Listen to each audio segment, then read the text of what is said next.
Okay, that should be everybody sorted now. Okay, so as you can see, Rob is out in neon just after the draw for the Euro 2024 playoffs. We will allow 4 questions per media outfit, if that's okay. Sioned, ti'n mynd gynta, dy sgorio? Hi Rob, you okay? Hi Sioned, all good, thank you. Well, it's fair to say that could have been much worse. What's your initial reaction to the playoff draw? Yeah, we tried to forecast the draw beforehand, and we weren't too far away. So what's important to us, as you'll be aware of, is that home draw in the second leg as well in the final. So that was important for us. We've got to get the job done first and foremost, of course we have. But yeah, we were probably wanting to avoid Ukraine as well. So I think it's gone to plan for us. Yeah, I know you won't want to talk about that second game too much, but like you said, the fact that you are at home, how much of a relief or a boost is that going to be, considering, you know, not many teams will want to come to the Cardiff City Stadium to face you? Yeah, I don't think any team in that group would have been wanting to play us. So yeah, I think the important one, like I was more nervous for the draw for the home tie for the final. You know, once we got the form we're in at the minute, and with the red wall at home, Sioned, we'll take anybody on in Cardiff. So that didn't overly concern me. But like I said, we've got to get the job done first and foremost on the 21st. And then, you know, it's a great opportunity for us with 2 wins at home away from another qualification to a major tournament. I guess the other thing is you can't take anything for granted. Finland finished 3rd in their group. I appreciate the draw's just been done, but, you know, can you give us an idea of perhaps what we can expect from Finland in that first semi-final? Well, we haven't faced them for a couple of years, have we? I remember playing away from home, one of my first games actually, and it was a draw away from home on our way to Russia to play a game. So that was a friendly. So we played a different 11 to the 11 that started in the qualification in Russia. So, you know, we've got a bit of time now anyway to find out. I watched the game against Ireland last week.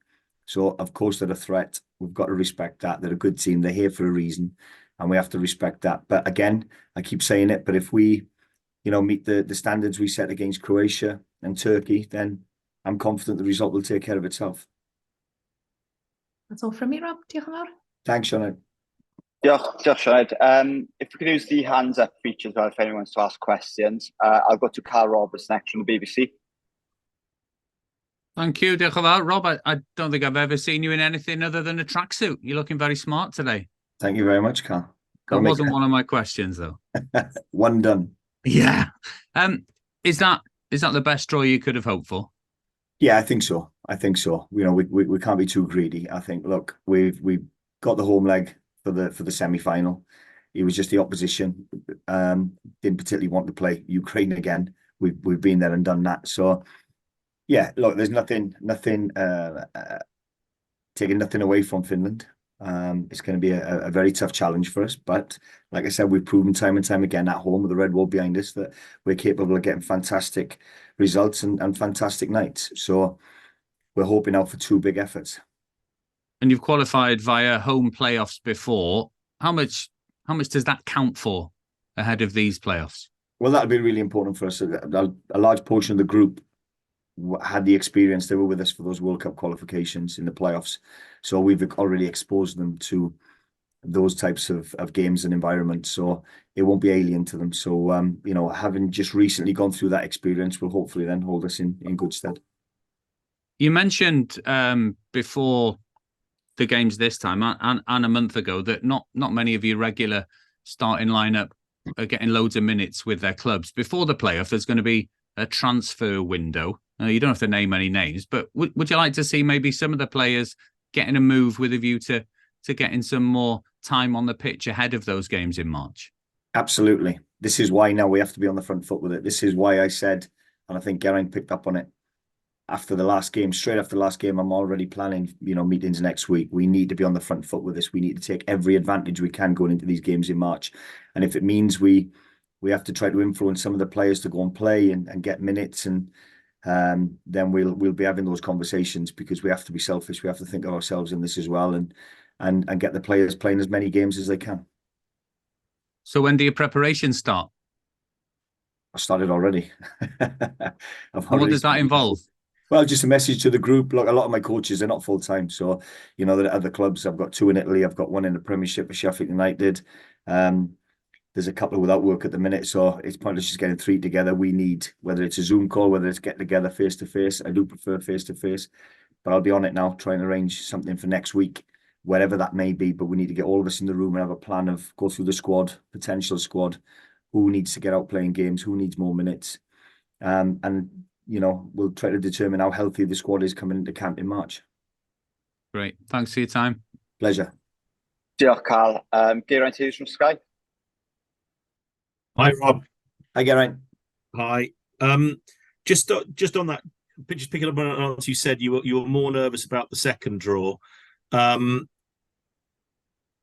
much of an advantage would it be to be at home on a second game? Because there's always the concern, and you've said it before. 2 competitive games back to back, whether it's 3, 4, 5 days, it takes its toll when you've got a limited pool of players that you want to use. So just maybe how important is those little 1%ers like getting the home advantage? Yeah, it's obvious to say that you've got the crowd behind you, but maybe on other things, other factors, how important is it that you're at home?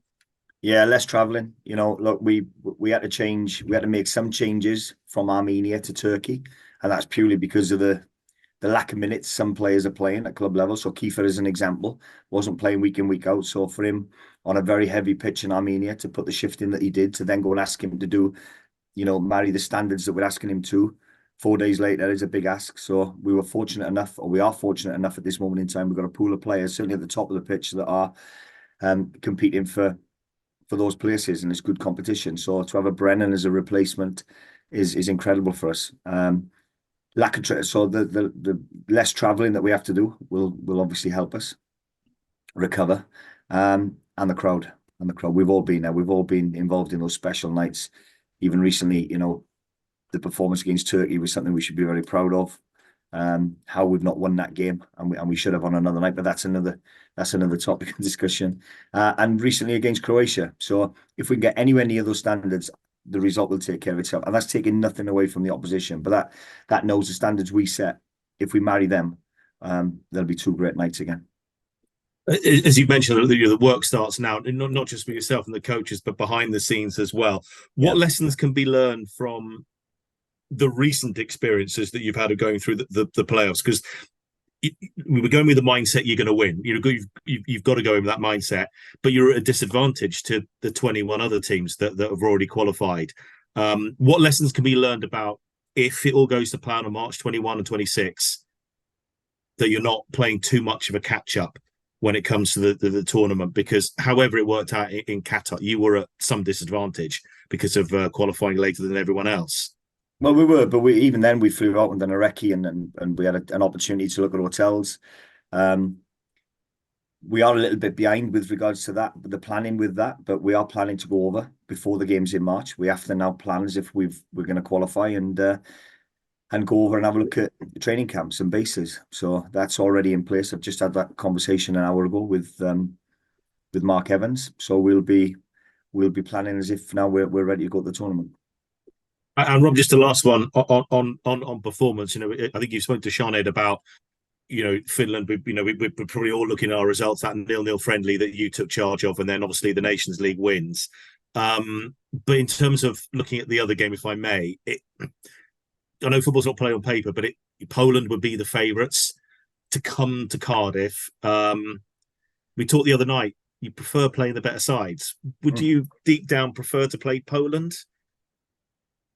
Look, whoever you play at this stage of the playoffs is going to be a tough opposition, Geraint, because they're there for a reason. So we take nothing away from the opposition we're up against, but we know on our night we're a match for anybody at home. So that'll be our attitude, and it won't be, we'll show the opposition respect, and we'll do the right analysis, but it'll be about us playing at the standards we know we're capable of doing, and if we do that, then we'll be all right. Nice one, thank you. Thanks, Geraint.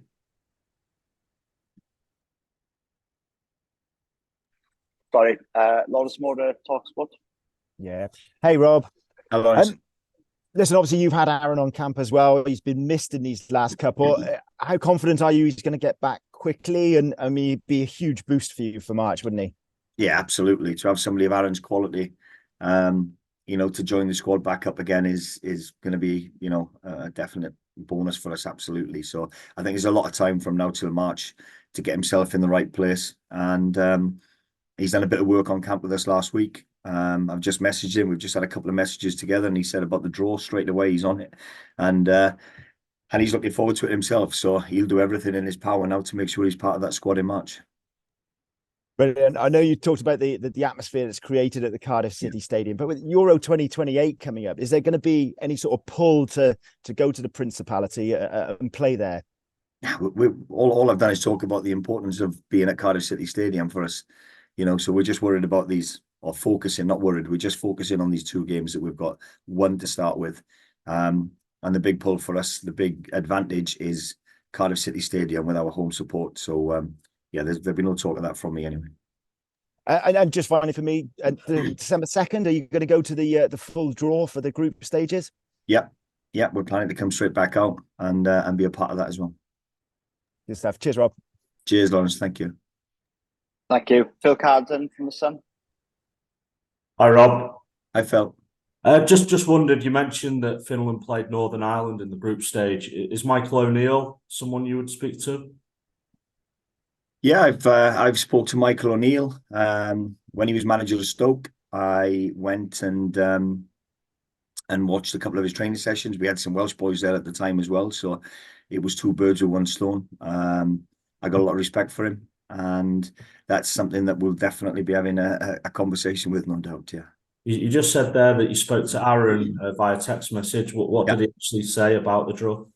He's just on the front foot. Aaron, he's obviously, he's got a keen interest, of course, and just messaged straight away saying he can't wait to get on camp. I've had a couple of staff messages this morning, even before the draw, saying that they're looking forward to the draw. They can't wait to get back on camp. The environment is incredible with players and staff. So everybody's been looking forward to the draw. We're all pleased with it. And now the work starts to get ready to give ourselves the best opportunity to go and qualify. Thanks. Cheers, Phil. Thanks, Phil. We'll finish off with Matt Southgem. We have a meeting at 15:15, so we'll have to drop off, but hopefully be able to answer everything then. Thank you. Hi, Rob. We spoke after the game about the players having to sit on this disappointment now for 3 months, having missed out on automatic qualification. How excited are they going to be after receiving this draw today? This will get their juices flowing, won't it? Well, yeah. Disappointment from the other night. The boys were buzzing with the performance, and we knew on another night with a different referee, it might have been a different outcome that game. So, I've looked back at the penalty decisions, and how the penalties have not been given against Brennan is incredible. So on another night, we would have won that game, and we would have finished the campaign with another win against the team that topped the group. So the boys are full of confidence, trust me, and they'll be looking forward to it. They'll have been aware of the draw, and I think irrespective of who we played in it, they can't wait to meet up on camp, and they'll be ready for these games in March, trust me. Thanks, Rob. Pleasure, thank you. Yeah, thanks, Matt. Appreciate everyone's time here today. We'll send the recording out as soon as possible, and we'll keep you updated regarding opportunities about the draw next week. Diolch yn fawr, thank you. Diolch, bye. Diolch yn fawr. Yeah. Diolch yn fawr. Cheers. Cheers. Thanks, Rob.